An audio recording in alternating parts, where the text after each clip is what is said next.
fight fans, and welcome back to the 10 Count. I'm your host, Michael Montero from Montero on Boxing, and I'm joined by Doug Fischer of Ring TV and Michael Baca of UCN Live. Guys, the biggest remaining star in the sport, Manny Pacquiao, is kicking off his world tour that promoter Bob Arum has talked about against Jeff Horn, April 23rd, probably in Australia. At the time that we're recording this, they haven't yet set or confirmed a venue. Jeff Horn, a lot of the guys, most fans don't know who he is. 16-0. He's actually the mandatory. He won the mandatory in December to get this fight. Doug, what do we know about Jeff Horn? And what do you think about this matchup? He's just a guy. We don't know him in the U.S., and we don't care. Because, in our view, he hasn't beaten anybody of note. Ali Funeka was, years ago, kind of like a badass lightweight or something like that. He's from South Africa, right? Kind of a tall, rangy dude. Not really known or noted as a welterweight. And Horn is not noted as a welterweight. He's not ranked in the top 10 or 15 by any independent boxing publication.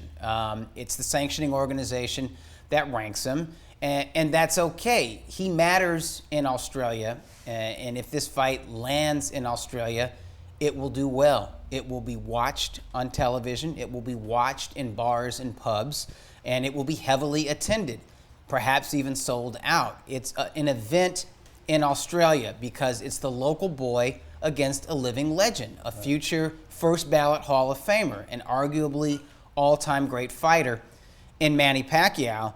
And I like that, because if the fight was happening in Vegas, I wouldn't pay it any mind. There's no way. You couldn't pay me.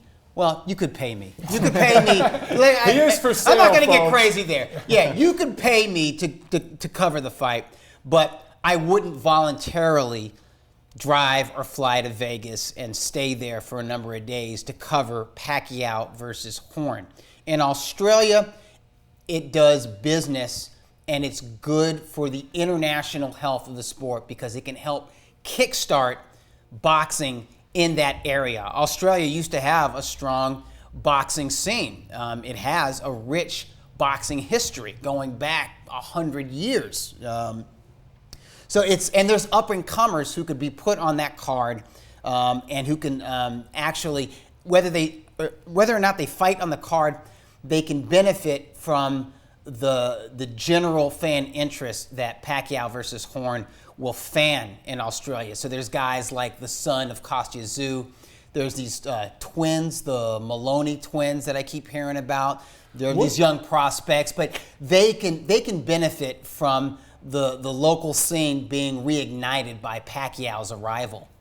Mike, how much of a factor is it that Bob Arum has stated that this fight won't be pay-per-view in America? It probably will go to regular HBO. There's a small chance it could go to network TV. Does that help justify this fight, at least in the United States, for fight fans? Well, of course, if it's free, because in his entire career, we've been paying to watch Pacquiao fight. Now as he enters this novelty part of his career at the tail end of it, I think it's a brilliant idea to put him on a worldwide stage. Have him go on Australia, maybe go to Dubai. They're also talking about the UK. Yeah. I mean, Eddie Hearn has been bandying about the possibility of Pacquiao fighting Kell Brook. That's a threat. That's a real fight. That is a real fight. You know what I mean? That is a real fight. And I was thinking about it, like, man, there's no way Arum would okay that. Even the leftovers of Brook from the Triple G fight is dangerous against Pacquiao if that fight takes place at welterweight. But then I thought about it, and I'm like, you know what? The UK boxing scene is so damn strong. I'd be so happy to have a legend like Manny Pacquiao there. Kell Brook has a name. They could actually sell that. Like, that wouldn't be that. I don't know if that would be justifiable pay-per-view in the U.S. They probably would try to do it pay-per-view, but I know it would be pay-per-view. Probably be like Sky Box Office in the UK. That fight would sell in the UK. Brook versus Pacquiao would sell. So it would probably make enough money to where maybe Arum's okay risking, his last name fighter. The fight with Horn is going to be pay-per-view in Australia, and I think Arum has said it's going to be televised in, I believe, 159 countries. It's something like that. Well, Pacquiao is an international star. He's probably the biggest global figure in the sport of Yes, this he last is. generation. Mayweather was the top guy in America. In but the Pacquiao US, yeah. was globally, and you look at what he's done with the sport in Asia, and Aram has bought into Macau, to that market. He bought in recently to Joseph Parker, who he also represents in China. If they can get Joseph Parker on this card with Jeff Horn, That's how great huge. is that? Yeah, I mean, Yeah, Parker that'd be is from New Zealand, Right. But it's the same region of the world. He just sold out a fight against Andy Ruiz in Australia. Yeah. Right? To grab that vacant, I think it was WBO. And he does good. heavyweight title. He does terrific ratings. I mean, he's not like David Tua popularity in New Zealand, maybe yet, but No, he's he's not getting. there, but he's getting there. And I bet you he does good ratings in Australia as well. No, I like it. I like, if Pacquiao is going to continue to fight, unless he's fighting Terrence Crawford, I really don't care to see him in Vegas. I don't really care to see him on HBO pay-per-view. I don't really care for him to fight domestically. If he takes his show on the road, I think it's good globally for boxing, because wherever he lands, people are going to be boxing crazy for a while. And like I said, with the UK scene, they're already boxing crazy. Right. He's just going to bring it to a frenzy level, and that's all good. And this isn't the first time this has happened in boxing with such a popular figure. Of course, Ali in the mid-'70s did something like this, and we've seen it many, many times. Yeah, Ali did it in the 60s and the 70s. And it's nice to see boxing go back to that, right, A Mike? real world champion. At world champion. That's what it is. And do you mind seeing Pacquiao against, let's say he actually does fight 3 times this year. I don't know if I want to believe Grandpa Bob yet in that, but let's say it happens. If it's fighters at the caliber of Horn, but it ends with that Crawford fight, let's say at the end of this year, does that justify all of it? Sure. I was one of last year when I saw Pacquiao fight Bradley for a 3rd time, then abruptly retire.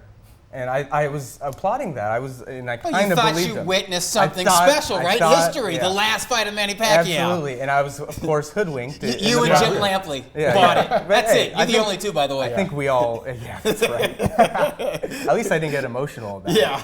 Not on camera, anyway. But sure, if he fights Terrence Crawford at the end of the year, which is probably the only fight I would really want Pacquiao to fight in, because it kind of passes the torch for Crawford, especially as a Crawford fan. Crawford needs that kind of fight to turn over. And Top Rank does too, because they're in the business there. And that passing of the torch thing is such an important tradition in boxing. It goes back, every weight class you can trace back. And when guys retire undefeated after their biggest payday, it doesn't pass the torch. And I think that fight has to happen to justify this World Tour thing, right? Yeah, and like you said, it's going to be an event, and I do believe it's going to end up in Australia, because you're going to have a rabid fan base going there, probably filling out a stadium, and 50,000. Yeah, when people who kind of stray away from boxing or don't really pay attention to it, and they see that people are being packed into these 40,000, 50,000 seat stadiums, it's good for the sport, regardless of who's fighting, because it resonates with people and makes them think, hey. It piques their interest, absolutely. Why are these people going to this? Why are they packing this arena? It must be something. I got to check it out. And all those fans, their reactions to whatever's going on in the ring, it heightens everything. And I applaud anything that can fill any stadium, to be honest. If boxing is the circus of sports, sometimes you got to take the show on the road. So I'm all for this as long as it ends in a Terrence Crawford fight. Well, there you have it, fight fans. Let us know what you think. Comment below, like, share, subscribe. For Doug Fischer and Mike Baca, I'm Michael Montero. We'll see you next time on 10 Count.